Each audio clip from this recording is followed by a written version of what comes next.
Huwag niyo na po kaming hanapin sa mga presinto sapagkat ang inyong mga pulis ay nasa inyo ng mga telepono. Dial 911. Darating ang inyong mga pulis sa loob ng 5 minuto. Lingkod sa bawat Pilipino at magbibigay ng tamang impormasyon para sa tahimik at maayos na Pilipinas. Police News Network, alagad ng batas, tagapagtaguyod ng balitang pulis, sandigan ng mamamayan, patnubay ng katotohanan. Kampo Krame, maghahatid ng pinakahuling kaganapan at nagbabagang balita. Ito ang PNN Police News Network. At ngayon, ang inyong mga tagapagbalita. Magandang araw, Bagong Pilipinas. Ako ang inyong alagad ng batas, tagataguyod ng Balitang Pulis. Patrolwoman Renalyn Tanggiak mula sa Regional Mobile Force Battalion ng NCRPO. Maghahatid sa inyo ng tamang balita, kwento ng pulis at serbisyo para sa mamamayan. At ito ang PNP News Online. Ang pangunahing balita ng Police News Network, alagad ng batas, tagataguyod ng Balitang Pulis.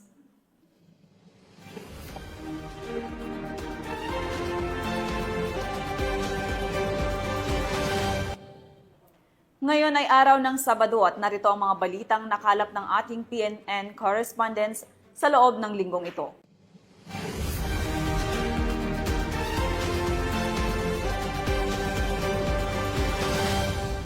Bumagsak sa kamay ng Pangasinan Police ang isang high-value individual matapos ikinasang operasyon sa Urdaneta City. Ang detalya ng report mula kay Police Master Sergeant Marvin Jake Romero. Isang high-value individual ang naaresto sa isinagawang operasyon ng pulisya sa Urdaneta City, Pangasinan. Kinilalang suspect na si alias Milo, 39 taong gulang, residente ng Barangay Bayawas, Urdaneta City. Ayon sa ulat ng Pangasinan Police Provincial Office, dakong alas 10:30 ng gabi nang isilbi ang search warrant laban sa akusado para sa paglabag sa Republic Act 9165 o Comprehensive Dangerous Drugs Act of 2002. Sa operasyon na kumpiska mula sa suspect ang 12 na heat-sealed plastic sachet na hinihalang shabu na tumitimbang ng humigit kumulang 60 grams at may halagang nasa 408,000 pesos. Na-recover din ang ilang drug paraphernalia tulad ng mga aluminum foil at isang black pouch. Ang operasyon ay sinagawa sa maayos at mapayapang paraan na dinaluhan ng mga opisyal ng barangay at kinatawan ng media bilang mga saksi. Dinala ang suspect sa Urdaneta City Police Station para sa kaukulang disposisyon at kasalukuyang inihanda ang mga kaso laban sa kanya sa paglabag sa Section 11 at 12 ng Republic Act 9165. Mula dito sa Ilocos Region, ako ang iyong PNN correspondent, Police Master Sergeant Marvin Jake Romero, alagad ng batas, tagataguyod ng Balitang Pulis. Maraming salamat, Police Master Sergeant Jake Romero. Hindi isa kundi 2 batas ang nilabag ng isang individual na naaresto ng pulisya sa Cauayan City matapos masangkot sa magkahiwalay na kasong paglabag ng Republic Act 9262 o Anti-Violence Against Women and Their Children Act at ikalawa sa Republic Act 10591 o Comprehensive Firearms and Ammunition Regulation Act. Patrolwoman Jerilyn Colico sa report. Sa mas pinahusay na pamumuno ni Police Lieutenant Colonel Ernesto de la Cruz Nebalasca Jr., hepe ng Cauayan Component City Police Station, naarestong isang lalaking magsasaka sa paglabag sa 2 magkahiwalay na kasong Republic Act 9262 o Anti-Violence Against Women and Their Children Act of 2004 at RA 10591 o the Comprehensive Firearms and Ammunition Regulation Act bandang alas 10:30 ng gabi noong 11 ng Agosto nitong taon sa Barangay Nungnungan 2, Cauayan City, Isabela.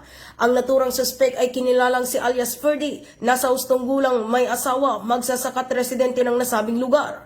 Batay sa isinagawang investigasyon ng Cauayan Component City Police Station, nagkaroon ng mainit na pagtatalo ang mag-asawa na humantong sa pisikal na pang-aabuso ng suspect sa kanyang asawa. Kaagad na nakahingi ng tulong ang biktima sa kanilang kapitbahay at sumunod na kumonsulta sa mismong punong barangay ng nabanggit na lugar na siyang nag-ulat sa Cauayan Component City Police Station ukol sa insidente ng pang-aabuso kung kahit rumisponde agad ang mga ito.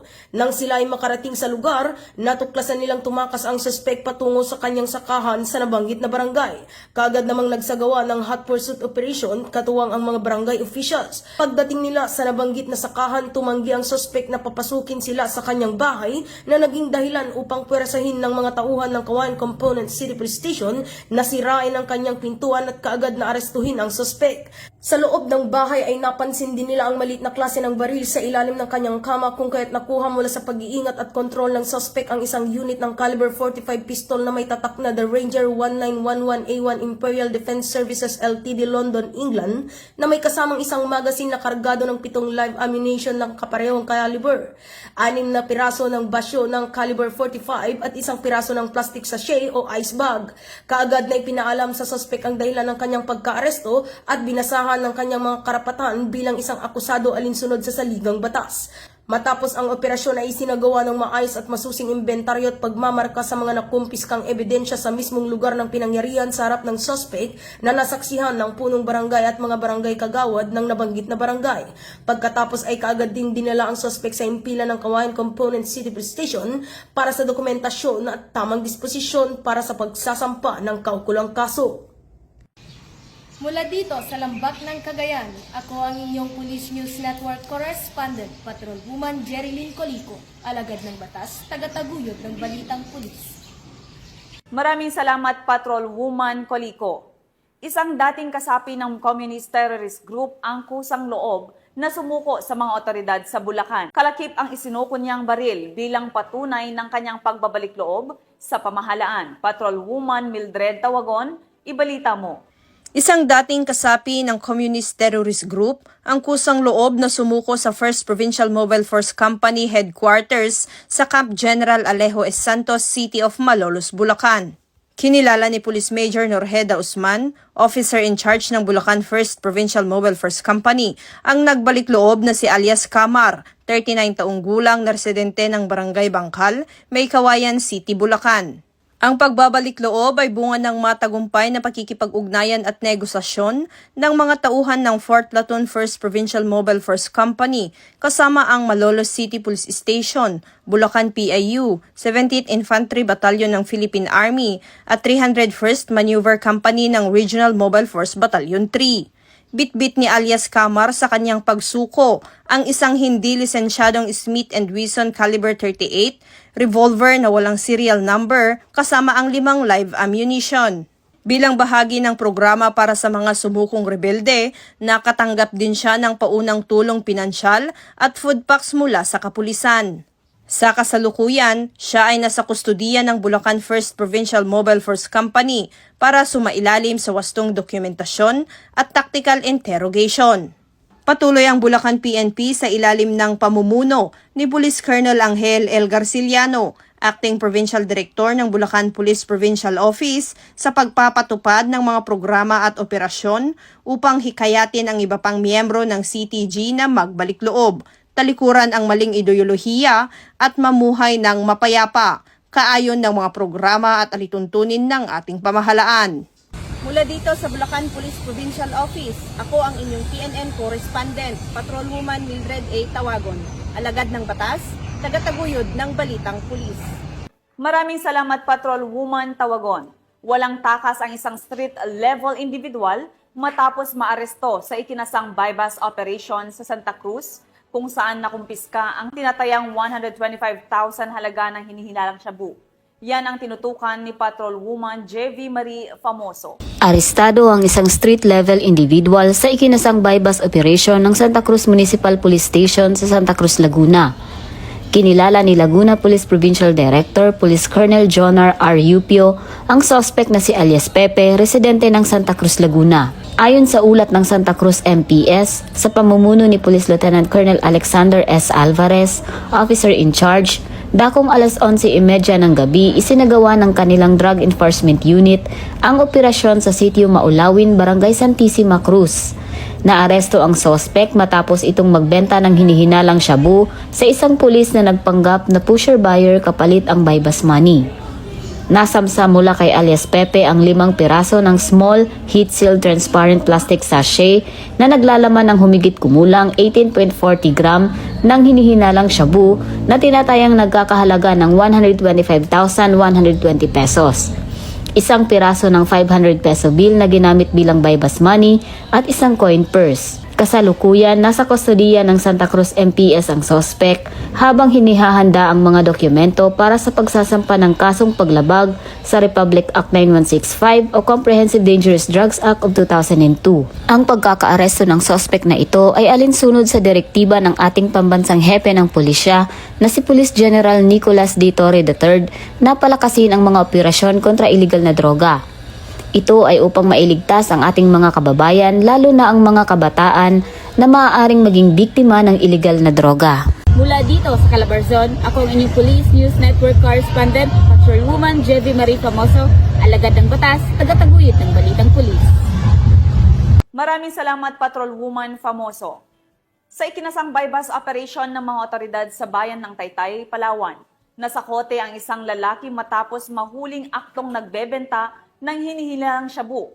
Nakibalita dyan si Patrolwoman Abigail Dato. Arestado ang isang 37 taong gulang na lalaki sa isinagawang bypass operation ng Taytay Municipal Police Station, katuwang ang Palawan Provincial Drug Enforcement Unit at Provincial Intelligence Unit, Palawan Police Provincial Office, sa koordinasyon ng Philippine Drug Enforcement Agency sa Barangay Poblasyon, Taytay, Palawan, nitong Agosto taong kasalukuyan. Kinilala ang suspect na si alias Tonton, may live-in partner at residente ng nasabing barangay. Naaresto siya matapos makipagtransaksyon sa isang pusher buyer kung saan nabili mula sa kanya ang isang sachet ng hinihinalang shabu na may bigat na 0.59 grams kapalit ang 500 pesos marked money. Bukod dito, nakumpiska rin mula sa kanya ang karagdagang 5 sachet ng hinihinalang shabu na may kabuuang bigat na 2.75 grams at may street value na 2,500 pesos. Na-recover din ang isang kulay itim na Realme cellphone, 6 na piraso ng tig 100 pesos na ginamit sa operasyon at isang Euro 175 motorcycle na kulay pula. Sa kabuuan, aabot ng 3.34 grams ang hinihinalang shabu na may halagang 3,000 pesos ang nakuha mula sa suspect. Isinagawa ang markings, inventaryo at dokumentasyon ng lahat ng mga nakumpiskang ebidensya sa presensya ng suspect at mga autorisadong saksi upang matiyak ang integridad ng kaso. Samantala, nasa kustodiya na ng Taytay Municipal Police Station ang suspect at nahaharap sa kasong pagdabag sa Republic Act 9165 o ang Comprehensive Dangerous Drugs Act of 2002. Patuloy na pinaiting ng Taytay PNP ang kanilang kampanya laban sa illegal na droga bilang bahagi ng mas malawak na programa ng Philippine National Police at Philippine Drug Enforcement Agency. Nananawagan din sila sa publiko na makipagtulungan at magbigay ng impormasyon upang mapanatiling ligtas at maayos ang kanilang komunidad. Mula dito sa Calapan City, Oriental Mindoro, ako po ang iyong Police News Network Correspondent, Patrolwoman Abigail B. Dato, alagad ng batas, tagataguyod ng balitang pulis. Maraming salamat, Patrolwoman Dato. Isang lalaki ang naaresto matapos mahulihan ng baril, mga bala at hinihinalang shabu sa ikinasang bypass operation sa Daraga, Albay. Nakatutok dyan si Police Staff Sergeant Mercolito P. Lavendino Jr. Arestado ang isang 43 anyos na lalaki sa ikinasang gun bypass operation ng Daraga Municipal Police Station sa pamumuno ni Police Lieutenant Colonel Edgar E. Azotea, Chief of Police, katuwang ang 2nd Albay Provincial Mobile Force Company na pinangunahan ni Police Major Jeron F. Partingka. Nasamsa mula sa suspect hindi lamang ang ebidensya nitong baril, kundi pati na rin ang mga hinihinalang ipinagbabawal na droga. Kinilala ang nadakip na si alias Antet, residente ng naturang bayan. Nahuli ang suspect matapos makipagtransaksyon sa isang pusher buyer at ibinenta ang isang caliber 45 TM Colt Commander pistol na may serial number V135927 kasama ang naka-insert na magazine at 7 bala ng parehong kalibre, kapalit ng 5,000 pesos marked money. Sa masusing paghahalughog, na-recover pa mula sa kanyang 2 heat-sealed transparent plastic sachet na naglalaman ng pinaniwalaang shabu na may tinatayang bigat na 2 gramo at halagang 13,600 pesos. pesos. Gayon din ang pinaghihinala ang tuyong dako ng marijuana na may timbang na 2 gramo at street value na 240 pesos. Nakumpiska rin sa kanya ang ilang paraphernalia, kabilang ang mga improvised tutor at aluminum foil, dagdag na 7 bala ng caliber 45 at ang ginamit na marked money. Ayon kay Police Colonel Noel D. Nunez, Provincial Director ng Albay Police Provincial Office, ang matagumpay na operasyon na ito ay bahagi ng pinigting na kampanya laban sa paglaganap ng iligal armas at droga na patuloy na nagiging banta sa kapayapaan at kaayusan ng publiko. Kanyang binigyang diin ang mananatili aktibo ang pulisya sa pagsagawa ng mga operasyon upang masawata ang kriminalidad, kasabay ng panawagan sa publiko na makipagtulungan at magsumbong sa anumang kahinahinang aktibidad upang matiyak ang kaligtasan at katahimikan ng komunidad. Samantala, kasalukuyang nakakulong ang sospek sa Daraga Municipal Police Station at naharap sa kasong paglabag sa Republic Act 10591 at Republic Act 2165 o ang Comprehensive Dangerous Drugs Act of 2002. Isang pagkakulang kaso laban sa kanya sa pamamagitan ng inquest proceedings sa korte. Dito sa Legazpi Serial Bay, ako po yung Police News Network Correspondent, Police Staff Sergeant Merculito P. Loventino Jr. Alagad ng batas, tagataguyod ng balitang pulis. Maraming salamat Police Staff Sergeant Lavendino. Walang kawala sa batas ang isang babae matapos madakip sa isinagawang bypass operation ng kapulisan sa Yulo Arroyo, Iloilo City. Nakibalita dyan si Patrolwoman Jolibel Alvior.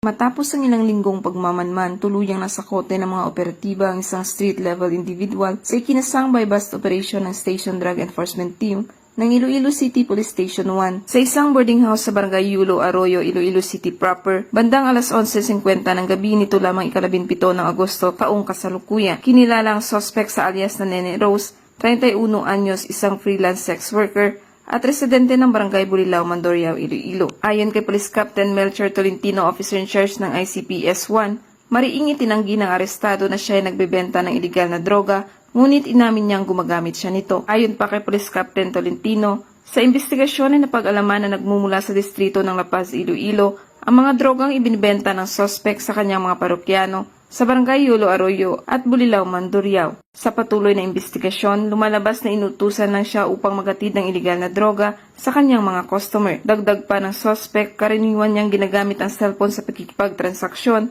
at madalas niyang inihahatid ang pinagbabawal na droga sa mga lodging house. Positibong nagbenta ang suspect ng isang sachet ng hinihinalang shabu gamit ang isang 1,000 pesos marked money. Sa pagkakaaresto, nakuha pa mula sa kanyang 4 na karagdagang sachet ng suspected shabu na nakalagay sa isang itim na coin purse na natagpuan sa loob ng kanyang bag. Nasa humigit kumulang 4 na gramo ang kabuuang bigat ng nakumpiskang iligal na droga na may tinatayang halaga na 27,200 pesos batay sa standard drug price. Kasalukuyang nakadetain sa ICPS 1 ang suspect at nahaharap sa kasong paglabag sa Republic Act 9165 o ang Comprehensive Dangerous Drugs Act of 2002. Muling pinatunayan ng Iloilo PNP na hindi titigil ang kanilang operasyon hanggang masugpo ang kalakalan ng ipinagbabawal na gamot sa lugar dahil sa bagong Pilipinas ang gusto ng pulis. Ligtas ka. Mula dito sa Police Regional Office 6, ako ang inyong Police News Network Correspondent, Patrolwoman Jolibel Alvio, alagad ng batas, tagataguyod ng balitang pulis.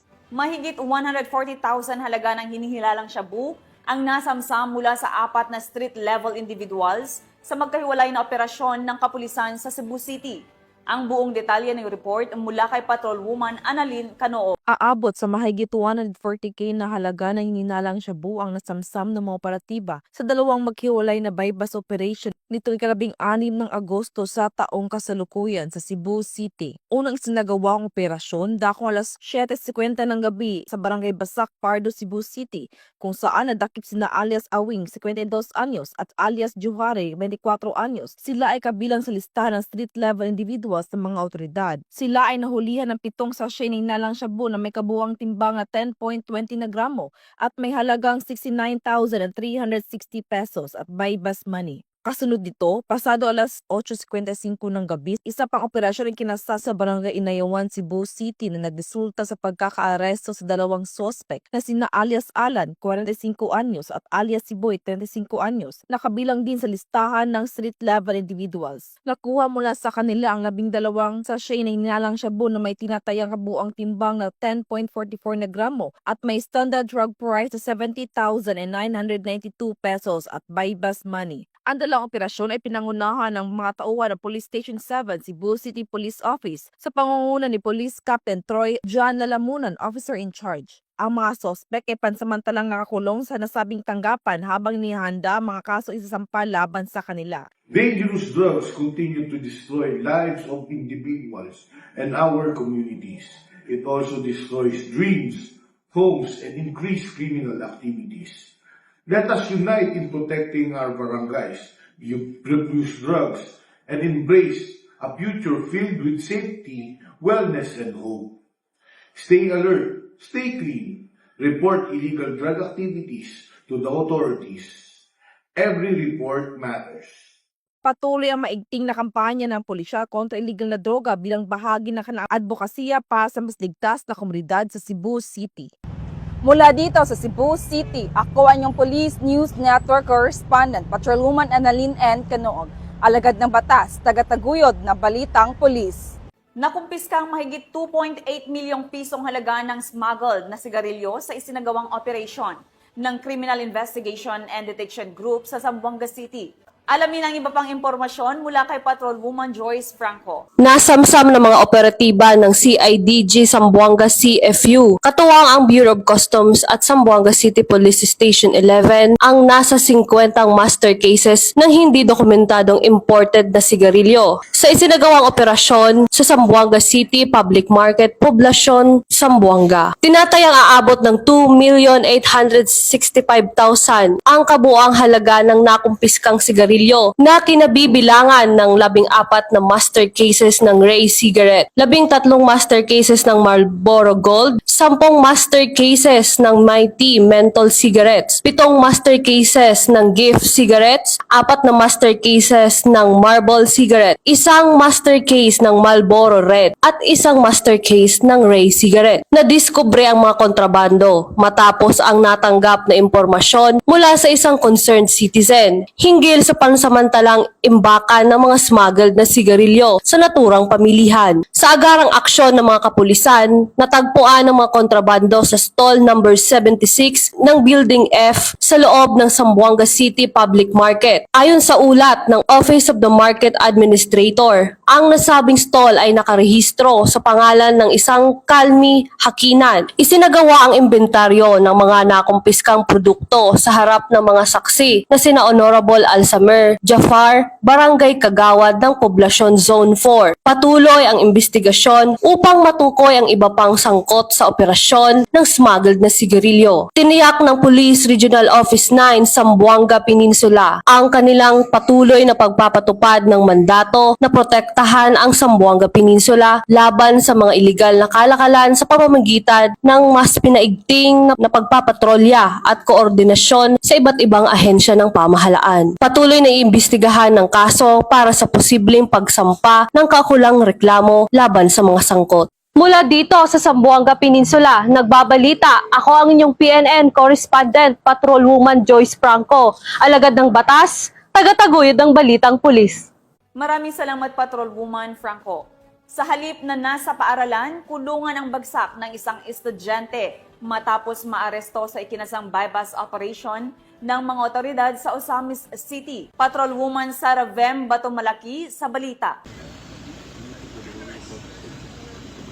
Arestado ang isang estudyante sa ikinasang bypass operation ng mga operatiba ng Osamis City PNP sa Barangay Malaubang, Osamis City o Misamis Occidental. Kinilala ni Police Lieutenant Colonel Harvey Ablanoso, officer in charge ng Osamis City Police Station, ang suspect na si alias Alvin, lalaki at isang marine engineering student.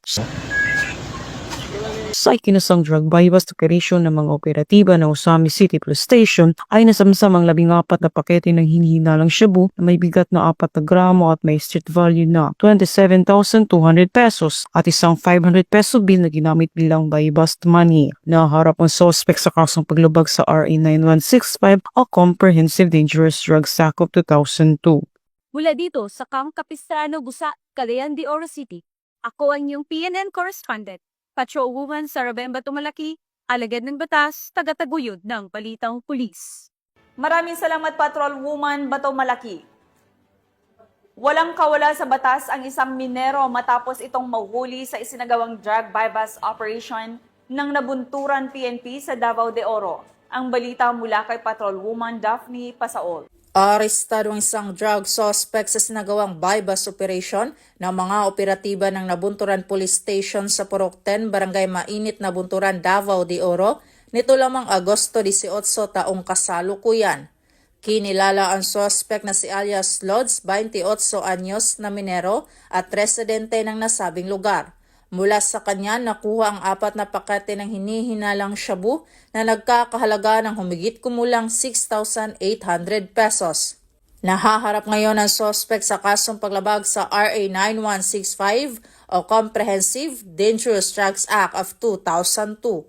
Tuloy-tuloy naman ang pagsusumikap ng Police Regional Office 11 sa kanilang pinalakas na kampanya kontra iligal na droga bilang bahagi ng kanilang pangakong panatilihin ng kaayusan at seguridad ng mamamayan. Mula dito sa Region 11, ako ang inyong PNN correspondent, Patrolwoman Daphne Pasaol, alagad ng batas, tagataguyod ng balitang pulis. Maraming salamat, Patrolwoman Pasaol. Sa layuning higit pang pagtibayin ang kapayapaan at pagkakaisa, pinangunahan ng Police Regional Office Bangsamoro Autonomous Region, katuwang ang iba't ibang stakeholder ang kasunduang pangkapayapaan sa Maguindanao del Sur. Yan ang balitang hatid ni Patrolwoman Leonora Gawang. Isang mahalagang hakbang tung sa pagkakaisa at kapayapaan ang isinagawa nito lamang ika-17 ng Agosto taong kasalukuyan matapos na maipatupad ang kasunduang pangkapayapaan o Peace Pact sa pagitan ng dalawang grupo sa Datuangal Midtimbang, Maguindanao del Sur. Pinangunahan ang makasaysayang aktibidad ni Police Brigadier General Jason C. de Guzman, Regional Director ng Police Regional Office Bangsamoro Autonomous Region, katuwang ang pamahalaang lokal ng Maguindanao del Sur, kasama sina Brigadier General Edgar L. Cato ng 601st Brigade, Police Colonel Sultan Salman Sapal, Provincial Director ng Maguindanao del Sur PPO at mga kinatawan mula sa Moro Islamic Liberation Front. Sa pamamagitan ng pagtutulungan ng PNP, AFP, lokal na pamahalaan, MILF at mga leader komunidad, natuldukan ang matagal ng raido o hidwaan na naging sanhi ng takot at kaguluhan at pagkakaantala ng kaunlaran sa lugar. Ang nasabing kasunduan ay inaasahang magbubukas ng panibagong yugto ng pagkakaisa, katahimikan at pagkakaunawaan sa mga apektadong pamayanan. Muling tiniyak ni Police Brigadier General de Guzman ang buong suporta ng PROBAR sa mga inisyatiba para sa RIDO settlement at peacebuilding efforts bilang patunay ng PNP na protektahan ng mamamayan at itaguyod ang pangmatagalang kapayapaan at kaunlaran sa buong rehiyon ng Bangsamoro. Mula rito sa rehiyon ng Bangsamoro, ako ang inyong Police News Network correspondent, Patrolwoman Leonora Gawang, alagad ng batas, tagataguyod ng balitang pulis. Maraming salamat, Patrolwoman Gawang. Formal nang lumagda ang isang kasunduan ng Philippine National Police, lokal na pamahalaan ng Bontoc at ilang mga stakeholders para sa donasyon ng mga closed-circuit television o CCTV units na layong mapabilis ang pagresponde ng mga otoridad sa iba't ibang insidente. Police Master Sergeant Lenny Valerio sa ulat. Formal na nilagdaan ng isang Memorandum of Agreement o MOA nito lamang 18 ng Agosto taong kasalukuyan sa Bondoc Mountain Province sa pagitan ng Mountain Province Police Provincial Office, Provincial Advisory Group for Police Transformation and Development, Local Government Unit ng Bondoc at ang private installation ng police station ng Bondoc kaugnay sa 8 closed-circuit television o CCTV na ilalagay sa mga strategic place sa lugar. Ang mga CCTV unit ay nakuha sa pamagitan ng kinita ng Bang Before the Ban Shoot for a Cause na aktibidad na ginanap noong Enero 3 hanggang 5 ngayong taon. Ang fundraising event na nilahukan ng shooting enthusiasts at stakeholders ay naglalayong makabuo ng resources para suportahan ang Project Eye on the Road ng PNP Mountain Province, isang inisyatiba na nakatuon sa pag-install ng CCTV system bilang isang strategic tool sa pagpigil sa krimen at solusyon sa krimen para sa mabilis na pagresponde. Mula dito sa Baguio City, rehiyon ng Cordillera, ito ang yung Police News Network Correspondent, Police Master Sergeant Lenny Baladio, alagad ng batas, tagataguyod ng balitang pulis. Maraming salamat, Police Master Sergeant Valerio. 3 kataong sangkot sa kasong robbery ang naaresto ng mga tauhan ng Southern Police District sa lungsod ng Taguig. Nakatutok dyan si Police Corporal Abigail Rojas. Arestado ang 3 suspect na sangkot sa kasong robbery with violence at paglabag sa batas pambansa bilang 6 ng mga tauhan ng District Special Operations Unit ng SPD. Katuwang ang Taguig City Police Station sa isinagawang spot operation sa kahabaan ng C5 Road Tunnel Market sa Taguig City. Kinilala ang mga naarestong suspect na sina alias Wally, 20 anyos alias John Del, 31 taong gulang, alias Mark, 20 anyos at si alias Renzo na patuloy pang tinutugis ng pulisya. Na-recover sa operasyon ang ilang nakaw na cellphone, mga patalim, motorsiklo at iba pang kagamitan na ginamit sa krimen. Dinala naman sa tanggapan ng District Special Operations Unit ang mga naarestong suspect at mga ebidensya para sa dokumentasyon at pagsasampa ng kaukulang kaso. Tiniyak din na mananatiling aktibo ang SPD sa pinaigting na kampanya laban sa kriminalidad upang matiyak ang kapayapaan at kaligtasan ng publiko. Mula dito sa Metro Manila, ako po ang inyong PNN correspondent, Police Corporal Abigail Rojas. Alagad ng batas, tagataguyod ng Balitang Pulis. Maraming salamat, Police Corporal Rojas. At yan ang mga balitang nakalap ng ating mga PNN correspondents mula Luzon, Visayas at Mindanao sa loob ng linggong ito. Sa ngalan ng pamunuan ng Philippine National Police, sa pangunguna ni Chief of PNP General Nicolas Torre III, at sa pamumuno ni President Ferdinand Marcos Jr., kami ay maglilingkod sa bawat Pilipino at magbibigay ng tama at balanseng balita dahil dito sa bagong Pilipinas, ang gusto ng pulis, ligtas ka. At sa mga mahal naming kababayan, huwag na kayong maghanap ng pulis sa presinto sapagkat kami po ay nasa inyo ng mga telepono. Tumawag sa 911, darating kami sa loob ng 5 minuto. Mula rito sa tanggapan ng tagapag-ugnay ng pambansang pulisya, ako ang inyong alagad ng batas, tagataguyod ng Balitang Pulis. Patrolwoman Renalyn Tangiak mula sa Regional Mobile Force Battalion ng NCRPO.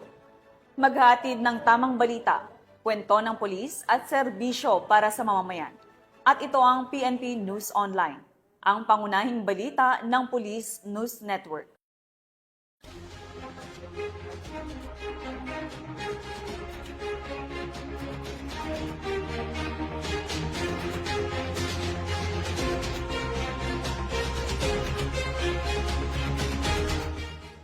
Police News Network, alagad ng batas, tagapagtaguyod ng balitang pulis.